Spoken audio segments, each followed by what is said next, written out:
Aaron Pellish is here. Aaron writes for Politico. Okay, we've had a little bit of time to digest the news of MTG's resignation. Aaron, any more clarity on why she's resigning now and not filling the rest of her term out? Yeah, thanks, Austin, for having me. I think the seeds of this have been planted over the past few months. There's been some inclination from her. She's taken some positions that have really broken from Trump in a surprising way. She's criticized his foreign policy over support for Israel, over support for Ukraine.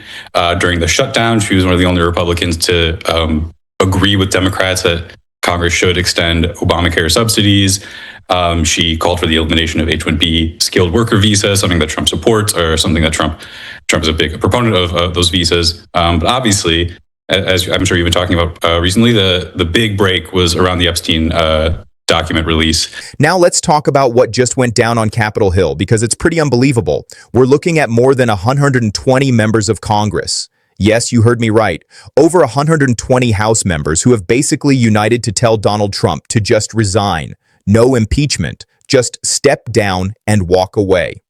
On the one hand, I think a lot of voters see the MAGA movement as being synonymous with Trump, and that if you're in Trump's good graces, you're MAGA, and if you're not, you're not. That does get complicated by the very bizarre and lovey-dovey meeting that Trump had with Zoran Mamdani, the so-called radical socialist that he likes to criticize. So it does complicate that a little bit. But I think the other idea, and I think this is sort of what you're getting at, is that Marjorie Taylor Greene has a really interesting position in the Republican political landscape. She's obviously been one of Trump's most favored politicians in Congress ever since she entered in 2021. She's been a real ardent supporter of Trump and really gone to bat for him on a lot of issues, including on impeachments and on January 6th and a whole bunch of other issues. We're not talking about just another random scandal or some media frenzy. This involves the Epstein files. Yes, that Epstein. According to several members of Congress, Trump's administration has been actively hiding his links to Jeffrey Epstein. Think deleted documents, intimidated judges, and a serious obstruction of justice situation that makes Watergate seem like a minor traffic violation. And here's the kicker. Marjorie Taylor Greene, one of Trump's staunchest defenders, totally quit Congress back in December just like that. Why? Because she was advocating for the release of the Epstein files, and Trump told her to back off. It's honestly hard to believe she took a stand on this after defending him through thick and thin, 2 impeachments, January 6th, classified documents. But covering up Epstein's connections, that was her line in the sand. Now there's this resolution, HRES 939, introduced on December 10th. It accuses Trump of tyranny, threats against federal judges, and of obstructing the Epstein investigation. And this isn't just coming from the Democrats. There's a bipartisan wave of dissent happening. Republicans are starting to jump ship because they understand the stakes. With the 2026 midterms approaching, we all know what happens to unpopular presidents during those times. Spoiler alert, their party gets hammered. Naturally, Trump is flipping out on Truth Social, labeling this a betrayal by Republicans in name only and claiming it's part of a deep state conspiracy. But when you've got 120 members of your own government saying it's time for you to go, that's more than just a conspiracy. That's a genuine political crisis. This is the kind of stuff that can bring down presidencies, not necessarily in handcuffs, but in total irrelevance. Look, I know what's been said before. We've heard it's the end for Trump over and over again. Russia, Ukraine, January 6th, classified documents. Each time he seems to come out on top, but this feels different. It goes beyond just legal troubles or investigations. It's quite something to see his own party turning against him, isn't it? They seem to be more scared of losing their seats than of standing up to Donald Trump, which is a pretty big deal. Speaker Mike Johnson recently mentioned that if the Democrats regain control of the House in 2026, Trump may very well face his third impeachment. And that's something we've never encountered before. Johnson's not throwing that around as a threat. He's genuinely warning his fellow Republicans that they need to unite or Trump might take them all down with him. Now, let's get into the timeline because that's really important here. We saw Green stepping down in late November after her clash with Trump regarding the Epstein files. Then, in early December, Res 939 comes into play. By late December, Trump's approval rating is lingering around 36%, which is pretty dismal for a president at the start of his second term. And now, as we head into January, this huge congressional revolt is picking up speed every day. So it's time to fasten your seatbelt because what's unfolding is more than just another scandal involving Trump. It's like a political earthquake that could completely change the Republican Party and give the Democrats everything they could hope for in the 2026 midterms. And the wildest part, this is all stemming from Trump's choice to cover up his ties to Epstein instead of just letting the files drop. Let's get into what's really going on here. The mainstream media is following their usual routine, giving bits and pieces of the story without giving us the whole picture. And really, once you see the complete narrative, it's far more outrageous than you'd expect. So first off, let's discuss Res 939. This resolution was filed on December 10th, and it's not just your usual political showboating. It outlines some serious charges against Trump, like abuse of power, obstruction of justice, and even threats made against federal judges dealing with Epstein-related cases.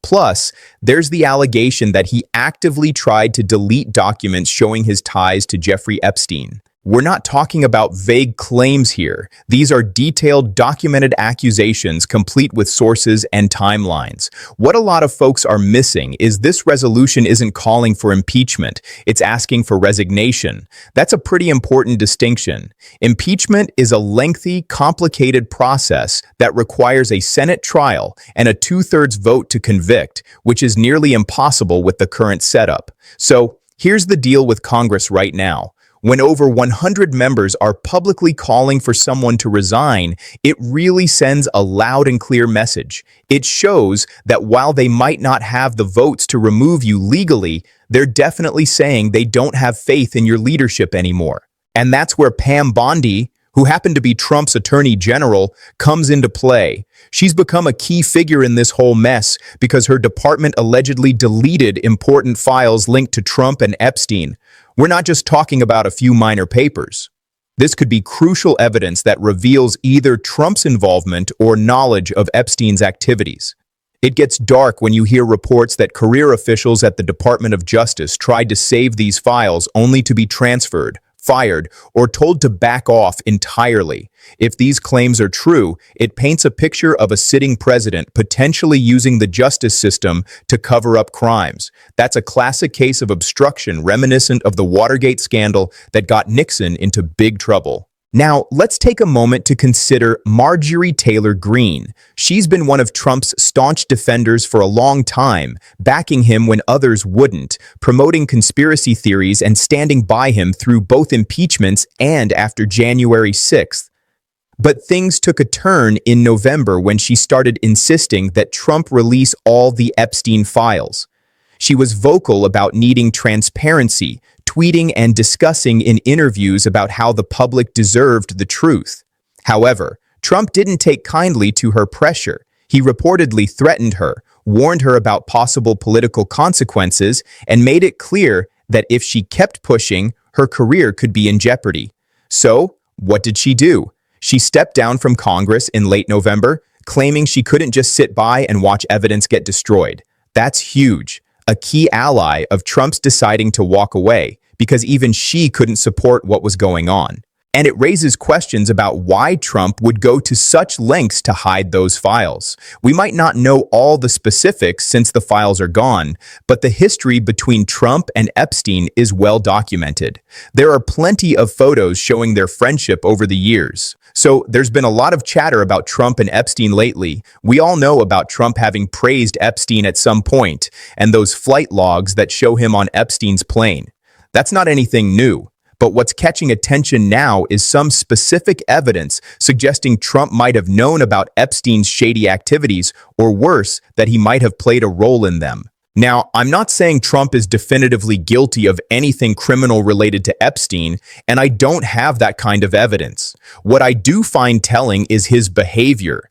The cover-ups, the threats, the files mysteriously deleted. Innocent people don't act that way. They don't destroy evidence or threaten judges. Instead, they'd show everything and say, look, nothing to see here.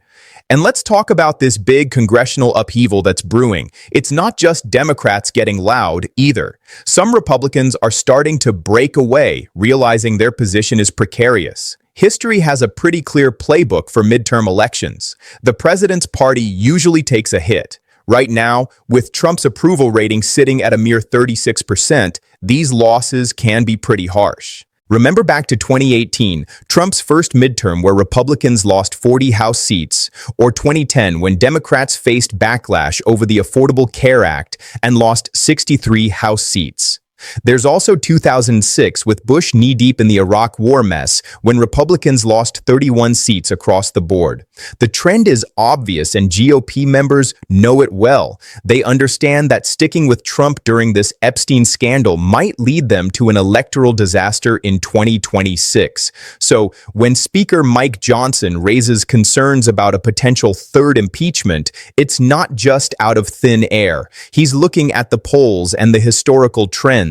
There's a real chance that Democrats could seize back the House with enough of a majority to push for impeachment again.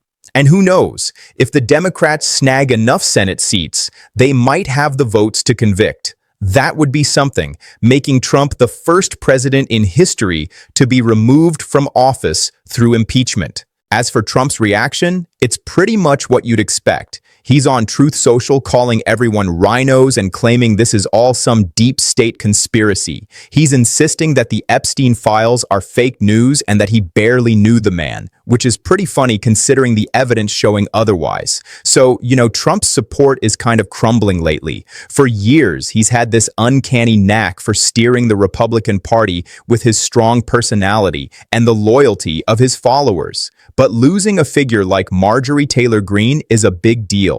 When you have around 120 members of Congress openly asking for him to step down and his approval rating hanging around the mid-30s, you can see that grip starting to slip. Once that momentum goes, it's really tough to get it back. Republicans in tighter races are already starting to keep their distance from him. They're skipping his rallies, not backing him up on cable news, and they're telling donors and voters they need to focus on their own campaigns rather than defending him. That's just a polite way of saying they want to save their own skins while recognizing that being tied to him is risky and the timing is just terrible for Trump. The 2026 midterms are creeping up with every House seat up for grabs and a third of the Senate facing re-election. If the Republicans lose Congress, Trump is left as a lame duck president with no legislative power and a whole lot of investigations breathing down his neck. It could leave him pretty powerless in his final 2 years as president. Now, with this Epstein situation, things are even trickier. This issue isn't just a partisan thing. Democrats have been gunning for Trump forever, but the Epstein connection crosses party lines. No one wants to be linked to someone who might have had ties to a child sex trafficker. That's about as toxic as it gets. Because of this, you're seeing more Republicans breaking away. They're more worried about the backlash from voters who think they're covering for a possible criminal than they are about his supporters. So, where do we stand now? We've got a president who's already unpopular, facing a revolt in Congress, tangled up in a massive scandal he's trying to keep under wraps, and looking down the barrel of what could be catastrophic midterm losses that might even lead to a third impeachment. And here's the kicker. Unlike the first two times, this one could actually get the votes to kick him out. Let's break it down into simpler terms because there are three crucial things to grasp about why this matters so much. First off, this is all about the survival of the Republican Party. You know, when it comes to politicians, their main concerns are pretty straightforward. They want power and they want to keep their jobs. Right now, Republican members of Congress are taking a good hard look at Trump's approval rating, which is sitting at 36%. They're also thinking about how midterm elections typically don't favor the party in power. And then there's the Epstein scandal to consider. When you do the math, it doesn't look good for them. If they stick with Trump, they're likely to lose their seats come 2026. Imagine being a Republican in a tight election district. Maybe you scraped by with a 5-point win last time, but now you've got Trump's Epstein drama weighing you down. His approval is pretty much in the gutter, and history is telling you midterms are going to be rough for you as it is. So, what's your game plan? You start to distance yourself from him. You might vote for resolutions, asking him to step down. You skip attending his rallies and focus on local issues, hoping the voters forget you ever backed him. This totally mirrors what happened with Nixon back in 1974. Sure, Republicans stuck with him during the Watergate mess for a while, but as it became clear he might take them down with him, they quickly turned on him. They urged him to resign because the stakes were too high for them during the midterms. Eventually, he did step down. Yet, Republicans still faced a rough time in the 1974 elections. It could have gone even worse if Nixon had hung around. Now, let's talk about the Epstein angle, which really changes the game. This isn't just a political scandal. It's not about differing policies or tactics. We're talking about possible connections to a child sex trafficker. Now, that's something that simply can't be spun or brushed aside. Voters aren't going to forgive or forget that one. And Trump's attempt to cover it up, that just adds to the suspicion. If he had come clean, released the files, and said something like, "Sure, I knew Epstein, but I had no idea about his activities, and here's proof I wasn't involved," it would have blown over quickly. Instead, he's obsessively deleting documents, threatening judges, and even going after allies like Marjorie Taylor Greene when they ask for clarity. It leaves a bad taste, and voters are paying attention to these things. That's why even some Republicans are jumping ship. They can't defend this. If they try to stand by Trump on the Epstein cover-up, they know they'll be in for a brutal fight come election time. Democratic opponents will pounce, running ads that say things like, "Congressman Smith voted to protect someone involving such serious accusations." So, Trump's connections to Epstein are definitely raising eyebrows, and it's looking like a career-ending situation for him. You can see Republicans starting to distance themselves, almost like they're jumping ship before things get worse.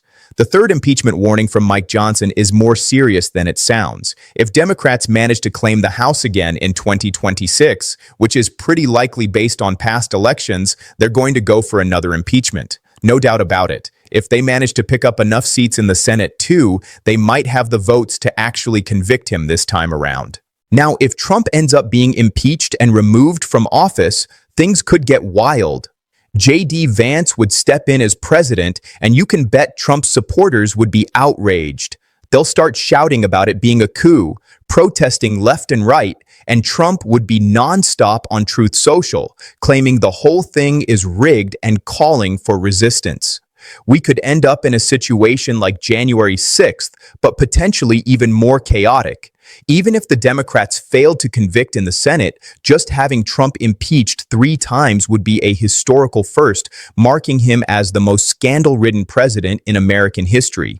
That would politically isolate him so much that no Republican would want to associate with him afterward. In the meantime, we can expect this congressional pushback to increase. As more Republicans see Trump's approval ratings staying low and notice their own numbers slipping, they'll start joining resolutions like HRE 939. We'll likely see more Republicans skipping his events, avoiding defending him on television, and quietly expressing concerns to donors about 2026. Trump is going to keep fighting, keep posting on Truth Social, and keep calling others rhinos, insisting that there's a conspiracy against him. But the reality is, his influence is fading. Losing someone like Marjorie Taylor Greene is a significant sign that his base is starting to break apart. Even those who have always been loyal are reaching their limits. The investigation into Epstein isn't going away either.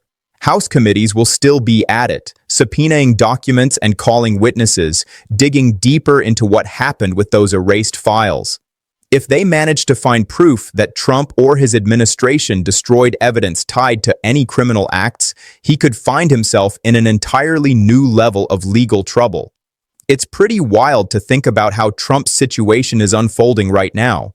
He's facing serious potential criminal charges that could hit him hard after he leaves office. The upcoming midterms in 2026, they're likely to become a referendum on Trump himself. You can bet that every House and Senate race will revolve around whether or not candidates support him. In blue and purple states, Republicans are going to distance themselves from him like there's no tomorrow. Democrats will be sure to connect every Republican candidate right back to Trump and the Epstein cover-up. Based on history and what current polls are showing, Democrats are poised to come out on top. If that happens, Trump's last couple of years in office could turn into a total nightmare. Just picture a Democratic House and maybe even a Democratic Senate launching non-stop investigations, pushing articles of impeachment, and subbing everyone from his administration. It would be pretty much impossible for him to govern. That's the classic definition of a lame duck presidency. But looking at the bigger picture, right now marks a turning point for Trump. This moment, whether it's the congressional revolt, the Epstein scandal, or his plummeting approval ratings, signals a shift. He's going from being a strong political player to a liability, with everyone scrambling to get away from him. We've seen this pattern play out before with other presidents. Once your own party starts to turn on you, bouncing back is nearly impossible. Just look at Nixon, who was sidelined after Republicans urged him to resign, or Bush, who couldn't regain his footing after his party ran away during the 2006 midterms. Trump is in a similar boat right now. He might finish out his term, but his political influence is pretty much over. The rest of his presidency will likely be spent battling investigations, dealing with opposition in Congress, even from his own party, and watching his approval ratings continue to dive. What's even more astonishing is that all of this could have been avoided if he'd just been upfront about the Epstein files when Marjorie Taylor Greene first suggested transparency instead of getting defensive. If he'd had the courage to let the evidence stand for itself, we wouldn't be in this mess. Instead, he opted for cover-ups, threats against judges, and deleting documents. And now he's facing the fallout. So now with over 120 members of Congress calling for Trump's resignation over the Epstein cover-up, it's more than a catchy headline. It's really the beginning of the end for his political career. The walls are closing in, and as his own party turns against him, the 2026 midterms are shaping up to be a real struggle for Republicans. All because Trump couldn't just tell the truth. So let's talk about Jeffrey Epstein. This situation is pretty wild, and it seems like we're just at the beginning of it all. I'll be keeping an eye on every development as it unfolds. So if you want to stay in the loop, make sure to subscribe and hit that notification bell. Plus, definitely join our newsletter for all the latest updates. We've got a front row seat to every twist and turn of this ongoing scandal. I'll catch you next.